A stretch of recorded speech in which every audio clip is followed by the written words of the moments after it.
I'll admit, when I first married into my husband's family, I knew I wasn't exactly what they pictured for him. I was polite enough and came from a decent background, but I could always tell his parents, especially his father, weren't quite convinced I was good enough. Still, they never outright said anything, so I chose to keep things cordial and distant. Everything changed after I gave birth to our son, Noah. He was perfect. Tiny hands, big brown eyes, my nose, my husband's chin. He came out looking like a soft, sleepy miracle. And while the entire family was overjoyed, I noticed something odd from my father-in-law, Greg. His smile was tight, almost forced. The first thing he said right after holding Noah wasn't congratulations or how beautiful the baby was. He asked if we were sure the birth date was correct because the baby looked a little too light skinned. I thought I misheard him at first, but when I looked up, my mother in law, Karen, was already nudging him sharply in the ribs and giving him that death glare wives give after years of damage control. He laughed it off awkwardly, like it was just a dumb old man joke, so I ignored it. But that wasn't the only time.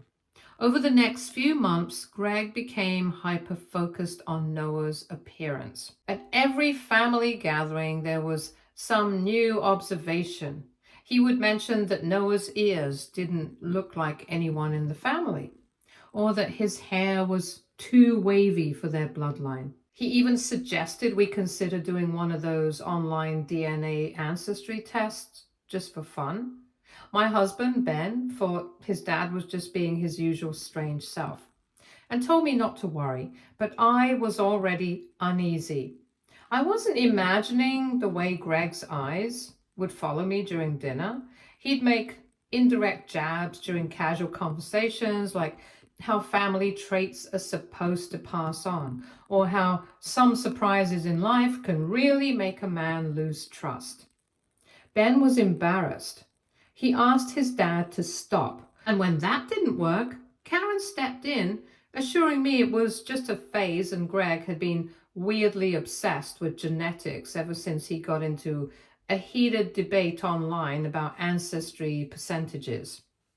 Still, I stopped leaving Noah alone at their house. I never voiced it, but there was a gut feeling I couldn't shake. Something in Greg's interest felt less like concern and more like an obsession. It all came to a head during Noah's first birthday party. We invited family and a few close friends to our place. It was a bright, warm afternoon, filled with balloons, cake, baby laughter. But I noticed Greg slipping away after lunch, claiming he had to make an urgent work call. I assumed nothing of it until later that week, when I couldn't find one of Noah's used onesies from the laundry hamper. It had been in the pile ready for washing, but then it vanished. That same day, I noticed Greg watching us from his car when I was walking Noah in the stroller. He waved casually like it was a coincidence, but I didn't believe it for a second. I started locking up Noah's things and double-checking laundry loads. I told Ben about the missing onesie, and he thought I was overthinking, but I knew I wasn't. Then something strange happened. Karen invited me to help clean out their study room. She'd been organizing things after a recent remodel and wanted to get rid of old papers. I agreed. It seemed harmless enough. I figured being in that house with her there wouldn't hurt. While sorting through old documents, I noticed a thick folder wedged behind a row of books on a dusty shelf. It was clearly hidden, not just misplaced. Curiosity got the best of me. I opened it, expecting tax returns or maybe old property papers. Instead, it was a printed document with bold black lettering, paternity analysis results. I stopped, breathing for a moment. It listed two names, Benjamin Carter and Noah Carter. The test had been completed at a private lab, one I'd never heard of and dated just a few weeks after Noah's birthday party. My heart was racing so fast, I could barely hold the paper straight. But what stopped me cold was the result. It was a clear, unambiguous 99.99% match. Ben was, without any doubt, Noah's father. My first reaction was confusion, quickly overtaken by pure white-hot anger. Greg had done this behind our backs.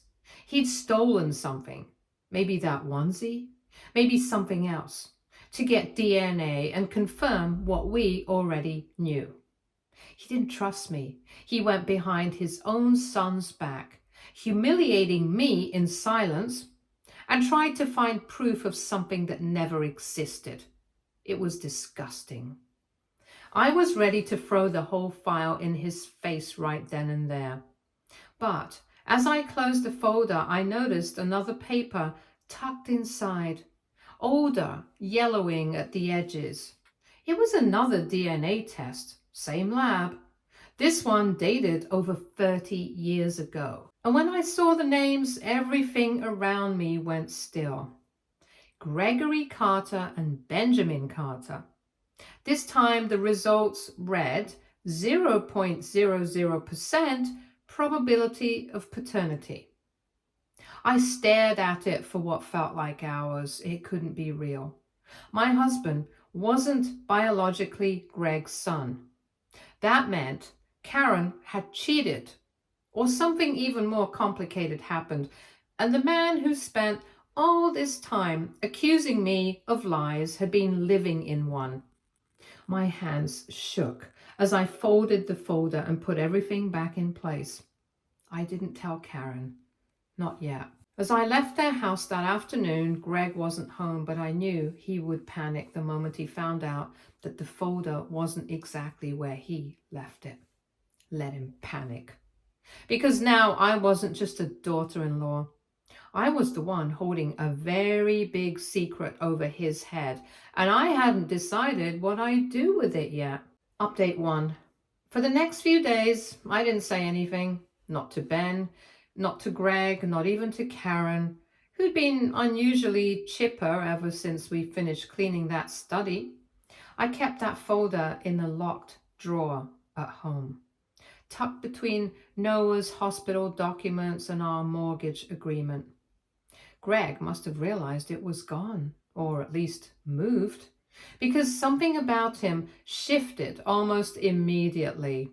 He called Ben the next day out of the blue just to check in and casually ask if I'd been acting strangely lately. He even dropped by our house unexpectedly with a basket of fruit and a big fake smile plastered across his face, pretending to play with Noah like nothing was wrong.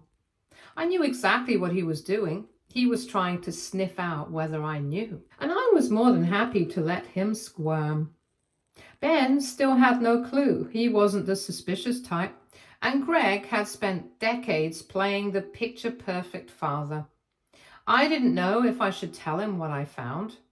Part of me wanted to spare him the pain, but the other part, the louder, angrier part, was still reeling from the way his father had violated our privacy, stalked our child, and tried to discredit my character as a wife and mother. So instead of confronting anyone right away, I started asking small questions. I asked Ben what he remembered about his childhood, if he ever noticed anything weird growing up, arguments, gaps in his baby pictures, anything. He told me his dad had always been a bit off, especially towards the teenage years. Distant and sometimes cold. Karen, on the other hand, had been more emotionally involved, but occasionally unstable. There was a time, he said, when they almost divorced, something to do with trust issues. But they patched it up. Nobody ever gave him the details. I also noticed Karen growing a bit more withdrawn. Not in an obvious way, but she started turning down invitations. She wasn't as chatty in the family group texts and often avoided phone calls. I figured Greg was projecting his anxiety onto her. He probably assumed I'd confront her eventually. And I was planning to, just not yet. Instead, I decided to give Greg a taste of his own medicine. One Sunday, we had the whole family over for brunch. I made waffles, Ben handled the eggs, and Greg showed up late with a bottle of cheap wine and another forced smile. Karen didn't say much at all. She kept glancing at Greg every time I spoke, like she was waiting for something to go off. I brought out a memory book I'd been working on for Noah, pictures, milestones, silly captions, and handed it to Greg. He took it, flipped through it with robotic interest, and muttered something about Noah being lucky to have Ben as a father. And that's when I tilted my head, smiled sweetly, and asked him how it felt being a grandfather for real this time. He froze. His hand stopped mid-turn on the scrapbook page. Karen shot me a sharp look, but Greg tried to play it cool, letting out a nervous laugh and saying something about already being a grandfather 3 times over. What did he mean by 3 times over? Did he have secret children too now? I leaned forward slightly, resting my chin on my hand, and said, he should know better than most how messy paternity can be. You could practically hear a pin drop. Ben looked confused and asked what I meant. I brushed it off with a joke about old family secrets and moved on, but Greg's hand trembled for the rest of the brunch. After everyone left, I finally told Ben everything. At first, he didn't believe me. He thought I was exaggerating, that maybe Greg had requested the DNA test out of paranoia and not malice. So I handed him the folder and let him read the results with his own eyes. Ben stared at the paper in silence for a long time. First, the one with his and Noah's names. Then, the second one. His jaw tightened, and I could see the gears turning in his head as he processed it. He didn't say much that night, but the next morning he drove to his parents' house alone. I don't know exactly what happened in that conversation. All I know is that Ben came back red-eyed and silent. When I asked, he just said that his mother admitted everything, how she'd had an affair in her early 20s with someone she met at work, how the timeline had always been a bit blurry, and how Greg had known for years but agreed to raise Ben as his own. That would have been the end of it if Greg hadn't spent years pretending to be some moral compass of the family while secretly stewing in resentment. He hadn't forgiven Karen. And when Ben married me, someone Greg didn't handpick, someone strong-willed and independent, Greg projected all that old bitterness onto me.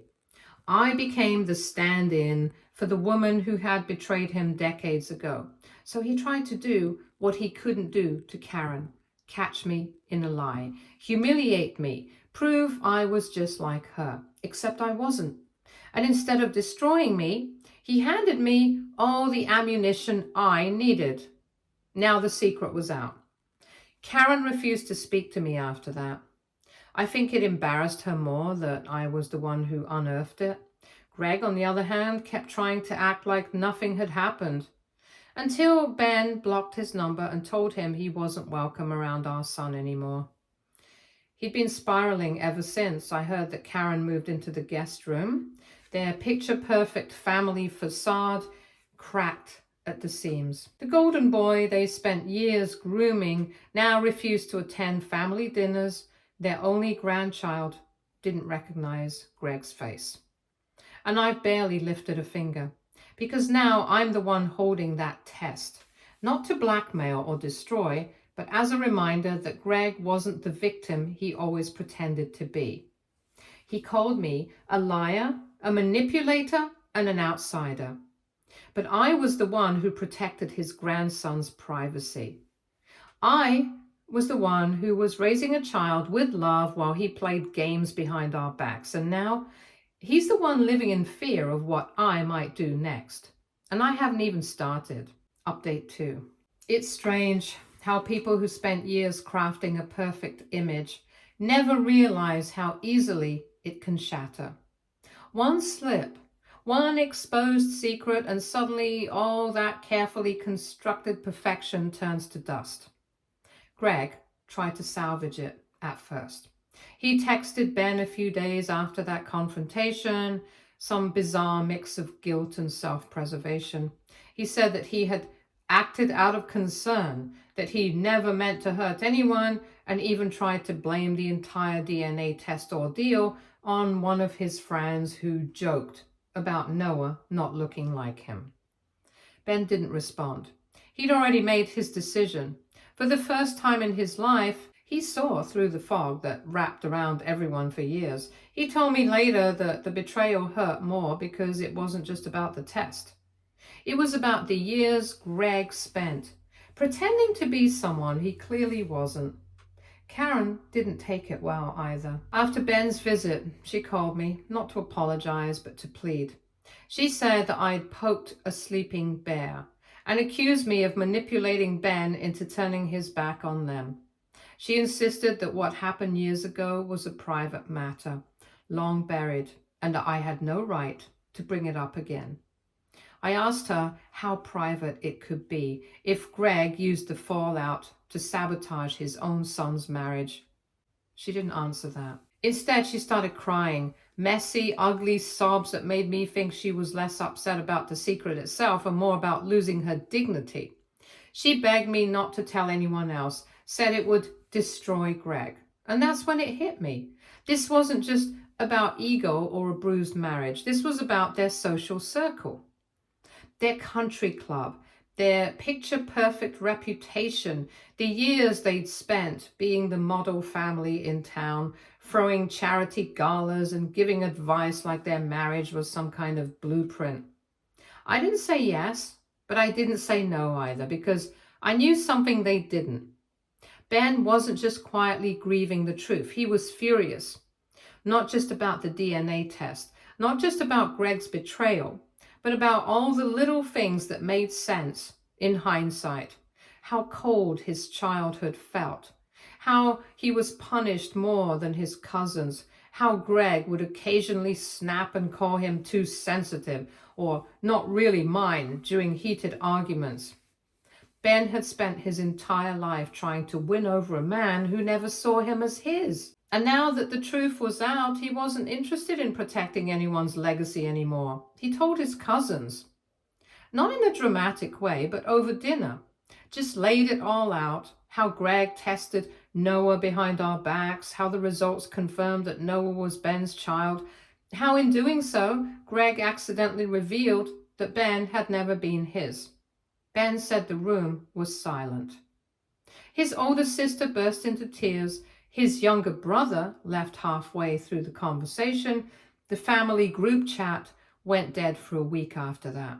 Greg must have felt the walls closing in because he showed up at our house a few days later, no warning, just rang the bell like it was still normal for him to visit. I opened the door but didn't let him in. He looked different, smaller somehow, not physically, but the energy. The smugness was gone. He looked like a man watching his own empire crumble in real time. He said he wanted to talk privately, said there was a lot I didn't understand. I told him he had 30 seconds. He tried to spin it, of course, and said he'd been hurt, that Karen's affair broke him, that for years he did his best to pretend, to play the good father, to build a life around a lie he never asked for. Maybe that was true. Maybe on some level he was a victim of betrayal too. But then I reminded him that I hadn't been the one to betray him, that all I ever did was love my husband, raise our child, and try to build a life with a family that never fully accepted me. And instead of giving me the benefit of the doubt, he tried to destroy me. Greg didn't have a response to that. He just stood there, eyes glassy, and finally whispered that he didn't mean for it to go that far, that he never thought I'd actually find the results, that he just wanted to be sure for Ben's sake. I shut the door in his face. That weekend, Greg and Karen didn't show up for their grandniece's ballet recital. Normally, they'd be front row, clapping the loudest, and instead, they sent a text saying they were under the weather. Ben didn't even flinch. He held Noah on his lap the whole recital and smiled like nothing was wrong. And I realized then that this storm had actually done something unexpected. It made us stronger, closer. There were no more cracks to the paper, no more shadows of doubt. Just us, our little family. The fallout wasn't just emotional. Greg's job as a school board member quietly ended a month later. Apparently, whispers had started, rumors about him abusing his power and family tension. The school didn't want the drama, so they asked him to resign gracefully. Karen stopped attending church. Her charity club paused her membership. Their names, once whispered with admiration, now carried a hint of scandal. And all I had to do was tell the truth. We didn't broadcast the story, but we didn't protect it either. If people asked, we answered, honestly. Ben even wrote a short piece for a local blog about generational trauma and breaking cycles of emotional neglect. He didn't name names, but the message was clear. And Greg? He tried to save face, hosting one final barbecue at their house. Sent out invites like nothing happened. We declined. So did most of the cousins. The pictures from that day showed a half-empty backyard and a man who finally realized that fear doesn't build loyalty, it just builds silence. And silence, once broken, doesn't go back. Not when the truth finally has a voice. Update 3. Greg hadn't said a word to us since I shut the door on him. He'd gone quiet, which was unusual for him. I figured he was either licking his wounds or strategizing another spin. But what he didn't realize was that he wasn't the one in control anymore. I was. And I had that DNA report still tucked in the back of my filing cabinet. Ben didn't ask me to keep it. He didn't ask me to do anything with it either, but I knew what it was. It was leverage. A silent reminder that this man, who once saw himself as the moral compass of the family, had tried to shatter ours with a lie, only to be brought down by the truth of his own lie. I wasn't looking for revenge. I didn't need to see them ruined, but I wasn't above making sure they never got to hurt us again, especially Greg. He started slowly reaching out to Ben again, casual messages, memes, jokes, and forwarded articles from a different number, pretending as if nothing had happened. Ben ignored them. After the 5th attempt, Greg sent a long text saying he missed Noah, and he hoped the kid wasn't growing up with a poisoned view of his grandfather. I told Ben to let me handle it, I replied. I said that Noah was thriving, that he had 2 loving parents, a stable home, and that we didn't need Greg's brand of concern tainting his childhood. I also reminded him that it was his own paranoia, not our parenting, that caused all of this. He didn't respond, but Karen did. She called, and I debated letting it go to voicemail, but I answered, mostly out of curiosity. She was calm this time, too calm. She said she was willing to make peace and wanted to know if we'd consider meeting halfway. I asked her what halfway meant to her, and she said it meant dropping the hostility, pretending the test didn't exist, and rebuilding the family. She even offered to throw a barbecue like old times, said it would be a reset button. I laughed. Not because it was funny, but because of how delusional it sounded. These people had shattered the foundation of their family and now wanted to paint over the cracks like nothing ever happened. She didn't want healing, she wanted the illusion back. I told her I wasn't interested in her fake reconciliation. I also told her that if she or Greg ever tried to spin the story or manipulate anyone into siding with them, I'd personally print copies of the DNA report and leave them in every mailbox in their neighborhood. She hung up. That was the last time either of them contacted us directly. A few weeks later, we heard from Ben's cousin Chris. He was the quiet one, always caught between trying to please Greg because his father owed him money and keeping peace with the rest of us. He came over one Saturday and asked to speak to Ben privately. I stepped out, but I could still hear parts of the conversation through the kitchen wall. Chris apologized. He said he hadn't known the full story until recently, that Greg and Karen had painted it as a misunderstanding and made it sound like Ben and I had blown things out of proportion. But when Chris finally saw the DNA results Ben showed him, he said it was like a light bulb went off. Their entire childhood made more sense now. He admitted that Greg had always treated Ben differently. Less affection, harsher punishments, fewer privileges. He said he'd always thought it was because Ben was the rebel, the one who pushed back, but now he realized it wasn't that. Greg had resented Ben long before he even had a personality. Chris asked if there was any way to make things right. Not for his parents, but for him.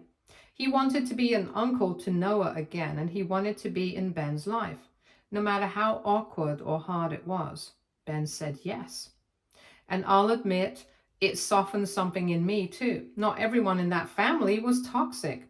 Some were just stuck in the middle trying to survive the dysfunction. We started having small dinners again, just with Chris and his wife, and Noah adored them. It was healing in its own quiet way. Meanwhile, word had spread farther than we expected. We'd never gone public, but people talk, and in small communities, rumors have legs. Greg's golf buddies started pulling away, and Karen's charity group went silent on her. Their names didn't come up in casual conversation anymore. But here's the kicker. Greg had started drinking. Not publicly, not in some dramatic spiral, but quietly. Karen called Chris, crying one night because Greg had passed out on the back patio with a bottle of bourbon next to him. She wanted Chris to come and help. He didn't. She ended up calling an ambulance. Greg was fine, physically at least, but something inside him had snapped. The illusion he clung to had shattered, and now all that was left was regret and rage with no one to blame. A few days after that incident, I got an email. It was from Greg. Just a few lines, no subject. He just said he was sorry, not for the test, but for not being man enough to accept a child that wasn't his. That was it. Not a real apology, just a confession of weakness disguised as remorse. I didn't reply. Because here's what I realized. Greg had spent his whole life needing to be right, needing control, needing to project perfection. And I had something he never did. Truth. Not just the DNA report, but the life we built in spite of him. The love between Ben and Noah. The resilience we found in each other. The fact that we came out of this mess stronger, more grounded, completely free of the lies he tried to use against us. He thought I was the threat, but I wasn't. The truth was, and that was the one thing he never knew how to control. Update 4. I thought that would be the end of it, that he'd sink into silence, maybe stew in regret, and finally leave us in peace, but that wasn't who Greg was. He didn't know how to let things go unless he was the one walking away. So when we got the invitation to the family reunion that Karen was organizing at their house, no less, I knew better than to believe it was about reconciliation. It was about restoring the image. She wanted to parade the perfect family again. The ever so loving parents, the adult son with a successful marriage, the smiling grandkid. We were supposed to smile for the camera. Ben was leaning towards not going at all. I was too at first, but the more I thought about it, the more I realized something. They tried to silence us with lies, and when that didn't work, they tried to freeze us out with guilt. Now they were using nostalgia as bait. But we weren't the same people anymore, so we went, but on our terms. Chris and his wife were already there when we arrived, clearly as uncomfortable as we were. Karen greeted us like a politician, all teeth and surface warmth. Greg stayed in the background, pretending to tinker with the grill while clearly avoiding eye contact. Kids were playing, oblivious to the adult tension, which was fine. This was about letting them have a good day. It wasn't about the adults anymore. For the first hour, things were tolerable. Karen hovered, making awkward conversation. Greg kept to himself, nursing what looked like a glass of water, but was probably anything but. Eventually, Karen rang that ridiculous little bell she always used to use and called everyone to gather for a family photo. And that's when things got interesting. We lined up. I stood beside Ben, my hand resting on his arm, Noah squirming between us. The photographer, some guy Karen probably hired, was trying to get everyone to squeeze closer, and then Greg finally opened his mouth. He said something like, "Let's not pretend. Half of us don't even belong in this picture." It was quiet, but not quiet enough. Karen froze. Chris turned red. The photographer awkwardly lowered the camera. Ben asked him what that was supposed to mean. Greg shrugged, said he was just being honest, that this whole thing, this reunion, was fake, that everyone was walking around pretending like nothing had happened, and meanwhile, no one had actually forgiven anyone. He looked at me and then at Ben, and then muttered something about DNA and deception. And that's when Ben stepped forward, calm, firm, and louder than necessary. He told everyone that if Greg wanted honesty, then they should all hear the truth. That the only deception in this family had come from the very man who stood there with a glass in one hand and the bitterness in the other. That Greg had tried to ruin his own son's marriage with a secret paternity test. Not because he cared about Noah, but because he couldn't stomach not being the one in control. Karen tried to shut it down, said this wasn't the time or place, and Ben ignored her. He looked straight at Greg and asked him if he wanted to talk about deception, about what it was like to find out, at almost 30 years old, that the man he thought was his father had always known he wasn't. That the man who raised him with resentment had done it out of guilt, not love. Chris looked stunned. Karen paled. I realized then that Ben had never told Chris the full truth. He'd shown him the DNA results proving Noah was his son, but he hadn't shown him the part that revealed Ben wasn't Greg's. And now everyone knew. They were only speculating before, but now it had been brought to light. It was quiet for a moment, dead silent. Greg's hand trembled around his glass. Karen opened her mouth, but nothing came out. Ben turned to me and gently told me it was time to go. As we were walking out, Chris stopped us. His eyes were wide, overwhelmed, but he just nodded and said he understood now, that everything made sense. A week later, we got a message from one of Karen's cousins. Apparently the news had spread like wildfire through the extended family. People were calling, texting, demanding explanations. Some were furious, others were confused. A few even defended Greg, saying he was under a lot of stress.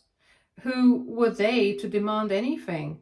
Greg shut down. He stopped responding to calls. He stopped showing up to his regular events.